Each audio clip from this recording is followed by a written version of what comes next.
इस वीडियो में हम लोग देखने वाले हैं क्लास 7th का विज्ञान यानी साइंस का हम लोग चैप्टर नंबर 4 देखने वाले हैं, अम्ल, क्षार और लवण। ठीक है, इसके बारे में पूरा संपूर्ण जानकारी चाहिए तो आप लोग इस चैप्टर को जरूर पढ़ लीजिएगा। सब कुछ इस चैप्टर में दिया गया है। ठीक है, तो आप लोग यहाँ से आकर देख सकते हैं। सब कुछ इस चैप्टर में आपको पढ़ना है कि अम्ल का नाम और किसमें क्या पाया जाता है, सब कुछ यहाँ पर दिया गया। एसिटिक अम्ल क्या है, सिरका है। फॉर्मिक अम्ल किसमें, चींटी का डंक में पाया जाता है। ठीक है, नींबू जो है क्या है, सेट्रिक अम्ल है। तो इस तरह से यहाँ पर सब कुछ दिया गया, इसको आप लोग जरूर पढ़ लीजिएगा। तो सीधा हम लोग चलते हैं इसका प्रश्न उत्तर की ओर, जो कि इसमें अभ्यास में जो दिया गया है इसी को हम लोग पूरा क्वेश्चन आंसर सॉल्व करने वाले हैं इस क्लास में। तो देखिएगा, यहाँ से आपका शुरू होता है अभ्यास। तो पहला क्वेश्चन आप लोग देख सकते हैं। पहला क्वेश्चन पूछा गया है, अम्लों और क्षारकों के बीच का अंतर बताना है। इसके बीच क्या अंतर होता है तो जानिएगा आप लोग इसका, अम्लों और क्षारकों के बीच का अंतर और अम्ल और क्षारक के बीच का अंतर। तो अम्ल जो होता है वो क्या होता है, खट्टा होता है। क्षारक क्या होता है, कड़वा होता है। और जिसमें अम्ल क्या करता है, लाल लिटमस को पत्र को क्या करता है, नीला नहीं करता है, जबकि वही क्षारक क्या करता है, नीले लिटमस पत्र को क्या करता है, लाल कर देते हैं। इस तरह से आप लोग नोट करेंगे। अम्ल में क्या होता है, अम्ल में हाइड्रोक्लोरिक अम्ल सिरका पाया जाता है, जबकि क्षारक सोडियम हाइड्रोक्साइड, कैल्शियम हाइड्रोक्साइड इसमें पाया जाता है। इस तरह से आप लोग यहाँ पर नोट कर लेंगे। अगला क्वेश्चन है, अनेक घरेलू उत्पादों जैसे खिड़की साफ करने के लिए, मार्जकों आदि में अमोनिया पाया जाता है।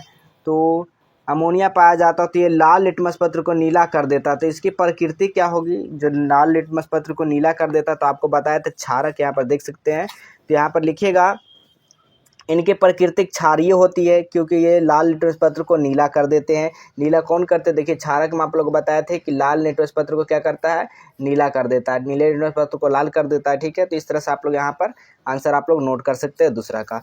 अगला क्वेश्चन है, तीसरा नंबर क्वेश्चन, उस स्रोत का नाम बताएं जिससे लिटमस विलयन प्राप्त किया जा सके। ठीक है, प्राप्त किया जाता है। इस विलयन का क्या उपयोग है? तो इस विलयन का हम लोग उपयोग के बारे में जानेंगे। तो लिटमस लाइकेन नामक पौधे से प्राप्त किया जाता है। लिटमस जो है कौन सा पौधा? तो लाइकेन एक पौधा का नाम है, उससे प्राप्त किया जाता है। इसका उपयोग अम्ल क्षार की पहचान के लिए संकेत सूचक के रूप में किया जाता है। लिटमस का पत्र क्यों उपयोग किया जाता है? अम्ल और क्षारक की पहचान करने के लिए इसका उपयोग किया जाता है, जो कि कौन से पौधे से पाया जाता है? तो लाइकेन नामक पौधे से प्राप्त किया जाता है इसको। ठीक है, अगला क्वेश्चन है, क्या अशुद्ध जल अम्लीय, क्षारीय, उदासीन होता है? आप इसकी पुष्टि कैसे करेंगे? जो अशुद्ध जल है यानी कि आंसू जो जल होता है वो क्या अम्लीय है या क्षारीय या उदासीन, इसके बारे में आपको पता करना है। तो अशुद्ध जल यानी कि आंसू जल, जिसको जल कह सकते हैं, उदासीन होता है। इसकी पुष्टि संकेत जैसे लिटमस का प्रयोग किया जा सकती है, या किसी रंग में परिवर्तन नहीं होता है। तो इस तरह से इसका आंसर आप लोग नोट कर लेंगे।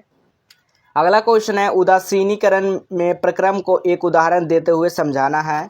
तो लिखेंगे आप लोग, जब अम्ल और क्षारक आपस में मिलते हैं तो वो एक दूसरे के प्रभाव को समाप्त कर नमक और जल बनाते हैं। जैसे हाइड्रोक्लोरिक अम्ल HCl प्लस NaOH यानी क्षार जब रिएक्शन करता है तो NaCl यानी कि नमक बनाता है और H2O यानी कि जल बनाता है। तो इससे औदासीकरण क्रिया कहते हैं। तो ये देखिए उदाहरण के साथ यहाँ पर बता दिया गया है।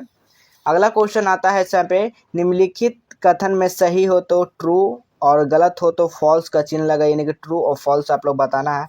तो पहला क्वेश्चन है, नाइट्रिक अम्ल लाल लिटमस पत्र को नीला कर देता है। तो बिल्कुल ये फॉल्स है, तो यहाँ पर आप लोग F लिखेंगे। ठीक है, अगला क्वेश्चन है, सोडियम हाइड्रोक्साइड नीले लिटमस पत्र को लाल कर देता है। ये भी क्या है आपका, फॉल्स है, फॉल्स लिखेंगे। अगला क्वेश्चन देखेंगे, सोडियम हाइड्रोक्साइड और हाइड्रोक्लोरिक अम्ल एक दूसरे को उदासीन करके लवण और जल बनाते हैं। तो बिल्कुल ये ट्रू है, बिल्कुल सही बात है, ट्रू लिखिएगा T। अगला क्वेश्चन है, सूचक वह पदार्थ जो अम्लीय और क्षारीय विलयन में विभिन्न रंग दिखाता है। तो बिल्कुल ये भी क्या है, सही बात है, तो ट्रू लिख दीजिएगा। दंत क्षय क्षार की उपस्थिति के कारण होता है। तो बिल्कुल, तो ये भी ट्रू है, बात सही है। ठीक है, अगला क्वेश्चन यहाँ पे आता है 7वां नंबर क्वेश्चन में, यानी कि दोरजी के रेस्टोरेंट में शीतल पेय की कुछ बोतलें हैं, लेकिन दुर्भाग्य से वे चिन्हित नहीं हैं। उसे ग्राहकों के मांग के अनुसार पेय परोसने हैं। एक ग्राहक अम्लीय पेय चाहता है, दूसरा क्षारीय और तीसरा उदासीन पेय चाहता था। दोरा जी यह कैसे तय करेंगे कि कौन सा बोतल किस ग्राहक को देनी है? तो लिखेंगे पहले यहाँ पर नीला लिटमस लाल करेंगे, अम्लीय हो जाएगा, फिर पहला ग्राहक को देंगे अम्लीय जिसको चाहिए, फिर लाल लिटमस को नीला करेंगे, वो जिससे पानी से नीला हो जाएगा, फिर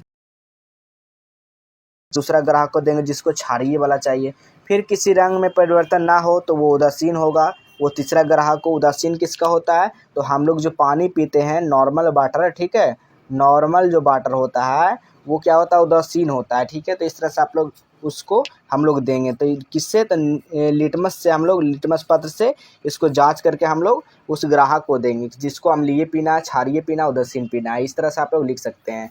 अगला क्वेश्चन है 8 नंबर क्वेश्चन, समझाएं ऐसा क्यों होता है? आप जब अति अम्लता से पीड़ित होते हैं तो प्रति अम्ल की गोली लेते हैं। तो समझाना है इसको, प्रति अम्ल की गोली, क्योंकि प्रति अम्ल जैसे जो ना एंटासिड अम्ल को उदासीन करता है, ठीक है। क्या करता है?